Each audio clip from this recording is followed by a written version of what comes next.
Hello, I'm Isaac Keith Martinez, and welcome to Isaac's Haunted Bed. Hey, I really appreciate that you spend time watching me talk about movies as I show off DVDs and Blu-rays and Laserdiscs that I own, and recall the stories that come to mind when I think of those movies. Now, believe it or not, I do the same thing. I watch videos that other people make of their DVD collections, and I am amazed at some of the collections that I see on YouTube. I mean, people have huge media collections, and they'll share with you all the titles that they have. Now, when I watch these videos, something that I've noticed in a lot of them is when people show off their movies, they seem to get excited when there's certain types of packaging that films that they collect come in.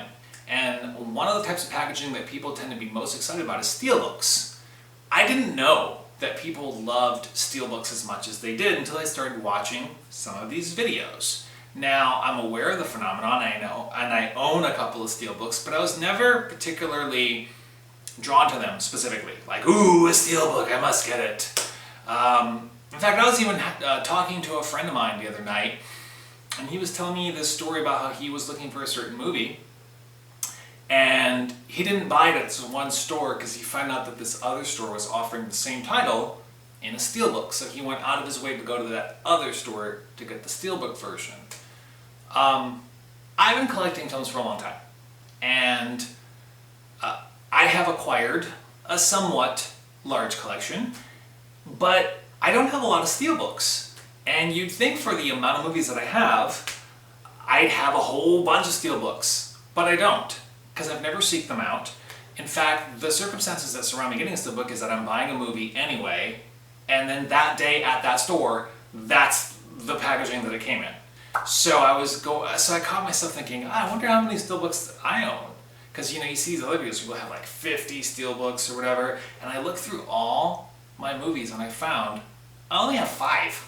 And I don't care. It doesn't make me like, oh, boo-hoo, I only had 5. I don't care. I mean, I just bought them because I love the movies. So I thought, hey, I'm going to show you guys my measly little SteelBook collection. It's weak. If you're into SteelBooks, like I say, whatever. I'm going to show them to you. And because I only have 5, one of them that I'm going to show you isn't a horror film. Which is weird, right? Because this is a horror show. Isaac's Haunted Beard talks about horror films. But it is violent. So the first SteelBook that I'm going to show you is actually the only SteelBook that I own on Blu-ray. Because all the other ones I have are on DVD. And that is Brian De Palma's Scarface. And I love Scarface. I've loved Scarface ever since I was a kid. Now, I actually know some people who purposely don't like Scarface, and my theory is that they don't want to like Scarface because they think it's popular to like Scarface, specifically because rappers love Scarface. Now, I don't know what that says about you. Maybe you just don't like hip-hop or whatever. Yeah, I get that Scarface is a very beloved film in the hip-hop community, but forget that. Scarface is an awesome gangster epic. It is so huge. This is a movie that came out in the early 80s, starring Al Pacino as Tony Montana. And when I first saw this film, I was a kid, but specifically I remember before I saw this film, I remember hearing about this film. I remember hearing people talk about this film and describe it. And whenever that happens, I always see a movie in my brain before I see the movie itself on the screen. And I always picture it being like 10 times more violent than it actually is. So the same thing happens to me every time that phenomenon happens. Is the first time I see it, I'm a little disappointed. Because even as a kid, I was a sick weirdo. I wanted the movie to be as graphically extremely violent as I fantasized about it being. Like, I just pictured him just blowing people away every 5 seconds. And when I finally saw it, when it wasn't that, I was like, oh, it's not that violent. But then, you get over that, and you see it again, and then I appreciate it for what it is, and then I'm seeing it over and over and over again. I had it on video, I had it on Laserdisc, I had it on DVD, and I have it on Blu-ray. I loved it way before rappers couldn't stop talking about it on MTV Cribs. So I stand behind this movie, and I love Brian De Palma. I think he makes great films. I love Carrie, I love The Fury, I love Blowout. I think Brian De Palma's great. I love Scarface, and I love this version of the film because when you open it, it comes with 2 discs. One of them, Brian De Palma's Scarface. The other, get this, I've never owned this movie before, getting this set. Scarface. There is another movie called Scarface from, actually I don't know what year this is from a long time ago, from like the 40s or 50s or something. And it's the old school type of gangsters. God, because I've never seen it, I can't really talk about it. So I'm just going to do my impression of what I think old school gangster movies are like. They're like this. Yeah, see? We're going to steal the money and take the girls, eh? And da-da-da-da-da-da. That's all I got. And then it came with these cards, right? All these cards, which some of these cards are really cool, right? Like, I love this card, this is cool. And then you get a card like this, it's like a montage of his face and stuff like that. But then you get stuff like this, I'm sorry, this is stupid. This is say goodnight to the bad guy, and there's a picture of a gun. This is lame, okay? This is like they said, okay, we need 10 cards. And they came up with like 7 good ones. And they're like, oh, we need to come up with some more cards. And they're just like, just throw a gun in there and write one of these quotes. That's lame. Rip me off, why don't you? But then one other thing that I really like is behind the disc is this black and white montage of pictures for the movie. Okay, so last thing about Scarface is that Michelle Pfeiffer is in Scarface. And this is my second. Although I love Scarface, I would say this is my favorite Al Pacino movie. Yes, that even includes Godfather. But it's my second favorite Michelle Pfeiffer performance. My favorite Michelle Pfeiffer performance? Grease 2. Okay. My second my second Steelbook, because we are talking about Steelbooks, kids, is the Texas Chainsaw Massacre. Texas Chainsaw Massacre is a horror film that I love so much that, like a couple of other titles, I buy it a lot. Like when they release it over and over again, I'm a sucker, and I'll buy it again. Well, this is the Steelbook that I have of the Texas Chainsaw Massacre. And it's got Leatherface on the cover, and it's all gold. Like it's, I don't know. Like it's that scene where he's chasing her the next day when she jumps out the window, and I guess it's morning. Maybe this is like the gold of the sunlight, sunrise, whatever. And you open it, and here, it's got 2 discs. I'm going to take the disc out because I want to show you, even though I'm not so certain it's going to pick up. This is a really cool picture on the inside of him being Leatherface, putting the girl on the hook. I love that scene because everyone goes, ooh, when he puts her on the hook, because they just picture the hook going in your back. You want to know a secret? Because they never actually show it. All he's really doing is like, he's hoisting her onto like a belt loop, and that's like holding her, and she just has to sell that it hurts. Ah! That's how they do that trick. Because like Texas Chainsaw Massacre is kind of like Halloween. It's one of those horror films that if you really examine it, there's really hardly any violence in it. It's practically all off-screen and suggested. But it's such horrific concepts that's being suggested to you, your brain does all the work, and you're like, my God, that movie is so gross. Plus the title. The title is Massacre is a pretty loaded word. That just suggests that you're about to see something. So here's, like Scarface, this is how this movie has something in common with Scarface. I saw this movie as a kid for the first time. When before I'd seen it, I'd heard of it. I'd not heard anyone talk about it, but I was familiar with the title. I was one of those kids that went to the video store a lot and would like look at the covers, and I had like a lot of like books, like Leonard Maltin's Movie Guide, and all. So I'd read all these like movie books. So I kept coming across this title, Texas Chainsaw Massacre, and it was such a like beautiful title to me.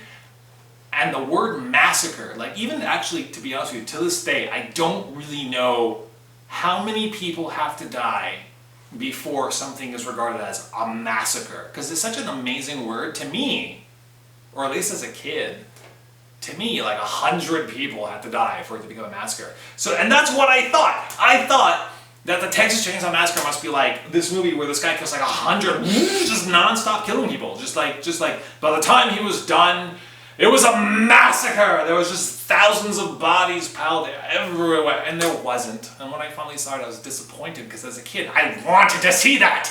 I wanted to see piles of bodies and just limbs flying everywhere, and it wasn't. And I didn't appreciate how artistic it was, and how even the concept of just like fear being special, like not just always having to be moments of violence, but moments where people are scared. Like that whole dinner scene where they could kill her, but they don't. They just terrorize her for a while. That's beautiful. That's art. And I've since come around, and it didn't take long. I love the Texas Chainsaw Massacre. And you know what's funny? It wasn't until like years later, that I learned that the guy who did the opening narration of the film you're about to see was John Larroquette, which is funny because that did mean something to me at the time, because as a kid I loved Night Court. So I love that he does the voice. Okay, my third steelbook is David Lynch's Dune. Okay? Dune. I love David Lynch. David Lynch is my favorite filmmaker of all time. I will see any movie he makes, no matter what. Even if I don't know what it's about, even though if I haven't seen a trailer, if he makes a movie, I will go to the theater, I will buy the DVD, and he hasn't made a movie in like a really long time. And he's old now, so there's no guarantee he's ever going to make a movie again. But the thing about David Lynch is that his movies are very confusing. But I'm one of the few people who give David Lynch the benefit of the doubt. I think his movies are not just confusing for confusing's sake. I don't think that he's just trying to be weird. I honestly feel like he's telling a story, and he's telling it in a very unique way, and he's not just going to clearly explain this is happening for this reason. He gives you the clues, and then you have to figure it out. And some people just give up. I never give up. I'll watch his movies over and over and over again until they actually make sense to me. I actually have theories of what movies like Mulholland Drive mean and what Lost Highway means. Those movies actually make sense to me now. Which leads us to Dune. He didn't write Dune. This is based on a novel. So this was not from his brain. So when this gets confusing, it's not because David Lynch is trying to be confusing or weird. It's because it's just a confusing story that he tried to adapt into a film. And I also heard that this is the movie that is responsible for David Lynch saying to film distributors that he must have Final Cut because he's actually not happy with this movie. And I know people who have read the book say, well, if you read the book, it does make sense, but I'm never going to read this book. So I don't care. I still like it because it's visually very weird looking. It's pretty to look at. It's bizarre. And I feel like I kind of can follow it when I watch it, but it is confusing. And inside, there's nothing to look at. It's just silver. And there's some pictures on the back. David Lynch's Dune. Ah, this one's worth its weight in gold. This is the Dario Argento collection. Now, Dario Argento has made many films, and none of them, well, maybe one of them, none of the ones that you're thinking of is on this set, which Suspiria is the obvious one, right? But you don't need that because that's obviously available. It's widely available. There's lots of copies of all his classic films like The Bird with the Crystal Plumage and Suspiria available on DVD. This one has 5 films that were harder to get. And let's face it, if you're one of those collectors where you go, I only want to get like the really, really popular ones and just kind of forget the lesser known ones, it's a set like this that ends up forcing you to own some of those lesser known titles. For the record, the movies that are on this film, on this film collection is Do You Like Hitchcock? Phenomena, The Card Player, Tenebrae, and Trauma. Now I know Trauma is really big, Tenebrae is really big, and Phenomena is really big, And Phenomena was also known as Creepers, and that's the one with Jennifer Connelly. These are all really good. It's because of this set that I got to see some of the Dario Argento films that I had never seen before that were lesser known to me. And you know what? They're all good. And as he gets older and he makes lesser films like that are not as good as his earlier, brilliant work, like let's face it, I'm talking about Dracula. I don't care. I love Dario Argento. Even a bad Dario Argento film is fun to me. But these movies aren't bad. These movies are really, really good. And when you open it, it's got the disc here. Then you turn the page, I guess. And then let's see, what's behind this? It's kind of hard to see. It's red. It's red and it's got lines. And then, let's see real quick. Is there anything behind this? More red lines! It's artistic. It's spooky. So, this is from Anchor Bay. Remember when Anchor Bay was a big deal? Now the big thing is the Shout Factory. If you've been collecting movies for a long time, there's always a moment in history where there's one company that is the company for horror and cult. Like at the Laserdisc days, it was Elite. And then with DVD, it's Anchor Bay. And now with Blu-ray, in America, it's Shout, right? Because in Europe, it's Arrow. But Anchor Bay, they put a lot of good stuff, including Dario Argento's Steelbook of 5 films. Super duper. Okay, my final Steelbook that I'm going to show you is one of my favorite movies of all time.